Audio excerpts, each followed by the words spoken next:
NCF stand yaffe kalulu kano njagala kidda mu mannya ne basaba batulaba olwaleero tuna directive okuva Ministry of Gender ffe tuli under the ministry NCF eri under UNCC eri under the ministry so ffe tutuukiriza minister kyabawandiise ebbaluwa eno yabadde received on the 24th ne stamp yayo yiyo era nga minister yagiwandiise n'akoopingira abantu baabano yagiweereza Attorney General wa Uganda nagiweereza Minister of Internal Affairs nagiweereza Minister of State for Gender and Culture Affairs nagiweereza Permanent Secretary wa Minister of Gender nagiweereza Inspector of Police nagiweereza Chairman National Culture Forum yenze nagiweereza Chairperson Uma ebbaluwa eno yabadde egamba for a meantime akalulu kano tekabaayo eno directive from the minister it is not from Ragadi it is a directive ng'agamba nti waliwo abantu complaining abagamba nti unfairness in having only one national polling center in Kampala at National Theatre ngaliwo abayimbi abeerira abeggulu abekabongo abe amudati abe kabaale nga nabo bayimbi abali mu Uma tulina 16 clusters era njagala okwebaza ababaddeko Kalamojja abantu Kalamojja bakoze kyo nga bayimbi be Kalamojja bokka bakoze kyo ne bayimba andi njagala kikugamba bayimbi be Kampala bagenze okakasa nti wali abayimbi ababeere Kalamojja nga bebo bokka njagala kikugamba nti wali abayimbi nga babeera Mbalala nga tebajja Kampala waliwo abayimbi bafa abeere Makindi hakati waliwo atalina transport ava mukono kujja kulonda ku National Theatre okusinzira ku chairman wa isi ya Uma agamba ministry taina right eyimiriza kalulu kano because it's a private entity ekibiina si kya government kya bayimbi kiringanga bw'oggulawo edduuka n'obeera n'abakozi n'ogana obbasasula Minister of Gender and Labour bw'ejja okugamba nti twagala otereeza embeera gy'okolamu toyinza bagamba nti eno kampani yange njagala obbagamba nti bwe turegisteringa ekintu kino kasita kibeerako ekigambo Uganda means national kitegeeza nti ogenda kukwatagana ne constitution ya Uganda okkirize nti bwe kuba kulonda kuba kwa bwenkanya mazima akati okulonda minisita bwe yamaze okugamba nti twaliyo mu ministry nga 22 ne police board ya Uma anti ebigambo byonna biri wano nze saagala kumpanda bigambo mukamwa kubanga ebigambo biri wano minisita n'asaba aba URSB gye baregisteringira mu 2019 baleete obuwandiike obulaga constitution bwetambula obuwandiike obwo bwalaga nga waliwo ebintu ebitalina kubaawo ebikoleddwa ekisookera ddala bagamba nti buli omu ajja kulonda kyekisooka ekyokubiri bagamba nti Uma provides the chairperson of the executive board and shall appoint the election committee kakati omuntu ali ku executive board yalonda election committee and 3 members none of whom are candidates kakati naddamu n'agamba nti provides a list of voting members to be kept by the treasurer kati abadde treasurer omukadde ye big eye alina okukwata list y'abantu abagenda okulonda twatuuka wano ku lunaku lwe basazaamu akalulu ne babuuza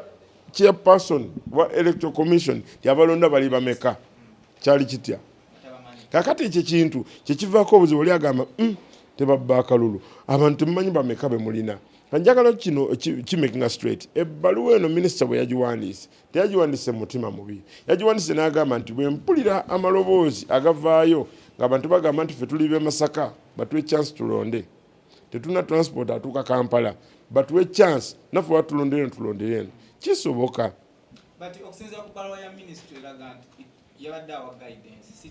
anti yabadde awa guidance naye eno directive guidance yayogedde unfairness of having only one national polling center in Kampala complaining of distance since they may not be able to come to Kampala abantu bali lack of inclusivity kitegeeza ki abantu balina ID za Uma nga bali Mbalala balina ID za Uma nga bali Kabaale kino njagadde kyogera bwe nti si nti buli munnamawulire alina kamera ye so bakutuma okukola okuripotinga amawulire nga tolina kamera oluusi kiyinza okulemesa rights ze z'omunnamawulire kakati njagala kugamba si nti buli muyimbi alina essente zituuka Kampala andi njagadde kibeere very clear kati gwe olowooza lwaki ba petitioninze ab'ejjinja mukyala Sylvia Chansuti yawandiise n'agamba ffe yadde Jinja teri wala nnyo tetujja kimeekinga nze soogera ku mannya g'abantu nze ndi vegetarian era bwe kiba nga kituufu kijja kulabika kubanga toyinza kulaba mukka nga tewali muliro bwe kiba nga kituufu nti waliwo okulwanalwana oba biki okwetegereza kukuno akati minisita agamba okulonda kuyimiriremukko si kuyimirire ddala kuyimiriremukko tutereeze obugugungo buliwo abantu abagamba nti naffe tulina okulonda abantu abagamba nti tewali ssente zironda obusente bwe twali milioni 10 ezakola ebya digito era nebisazibwamu kati essaawa eno okulonda kubadde kulina kubanca tewali ssente we zavudde kati gwe kuba akafaananyi nga tewali ssente we zavudde abantu bano bagenda zikola batya so ntubagamba temwandipake kulonda okulonda tetugenda kufa olwaleero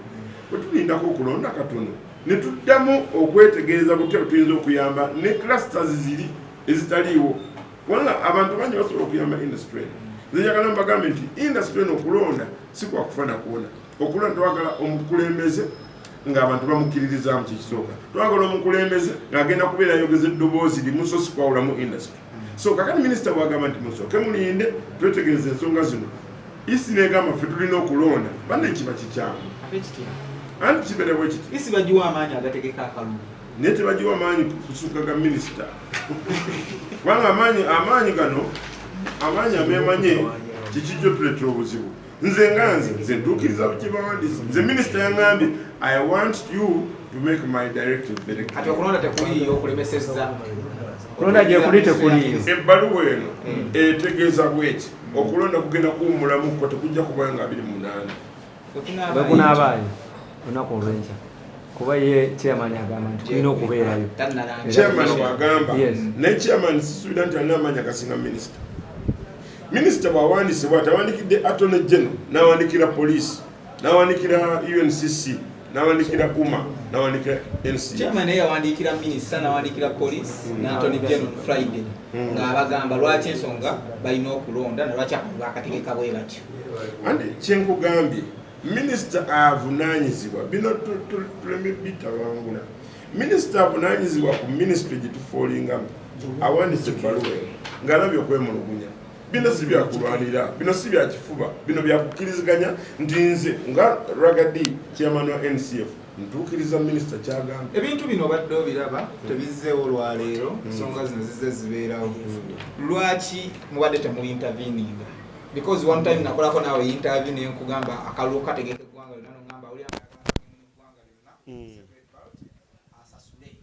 ateekewo ssente otujja kukamutegekera anti kibeera bwe kiti bw'obanga tonna mmere yakulya togulambwa nzungu njagala okwogera amazima twakkiriziganya tukole ekintu ekisinga okuba simple kyali kya digito nti omuntu buli muntu ali wano mu Uganda bw'abanga mu buufubuufu alina kiri mobile money ku ssimu ye nesisuubira nti gwe mobile money wo ayinza okugenda kuwa omuntu omulala nga tonyize password so ne tugamba nti kale tusooke tulabe ensonga kiyavaako ekya digito kigaane banne tumutandika kuvuma bantu so nze kyenjaga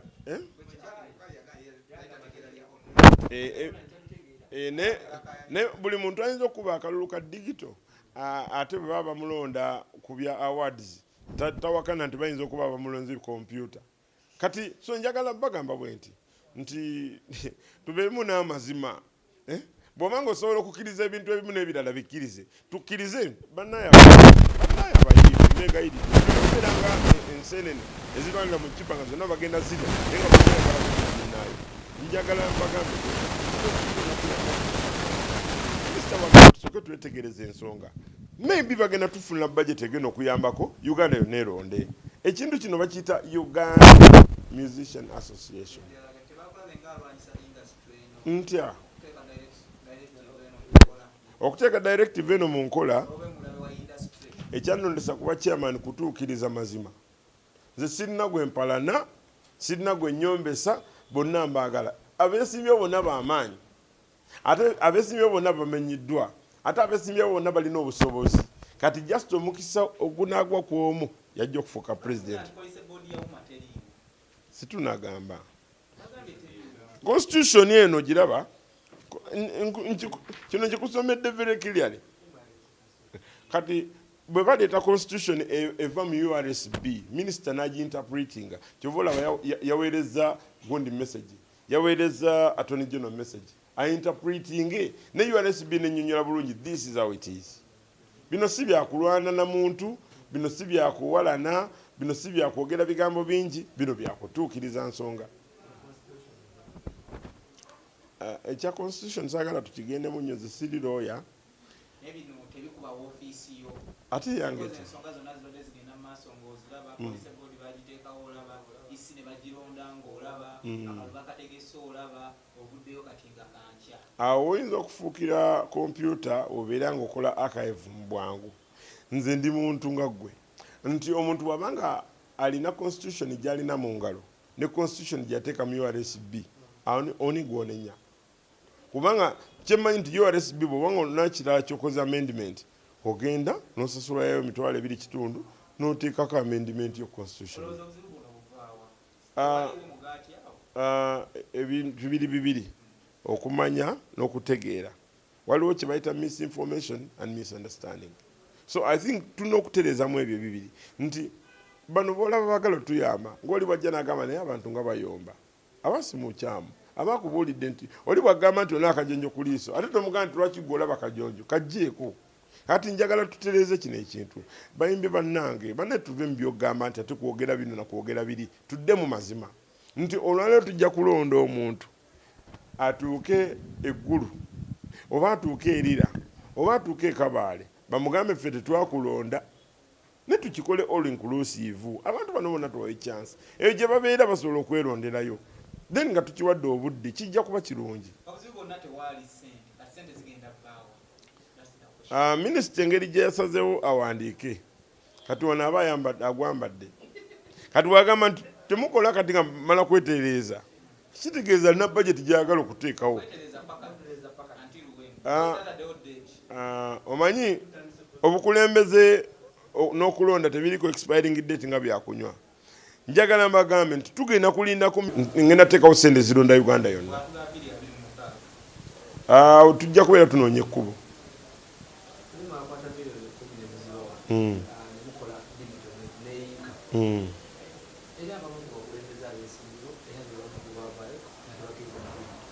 Anti buli omu omanyi bw'obeera mu competition obeera olaba nga gwasinga. Akalulu bwe kasitopinga waliwo abaali bawangudde n'abaali bawanguddwa. Abaali bawangudde banyiiga kubanga kyabaza emabega, abaali bawanguddwa basanyuka kuba kyakola equal. So that is the thing. Ne twetaaga okukola akalulu nga kali free and fair.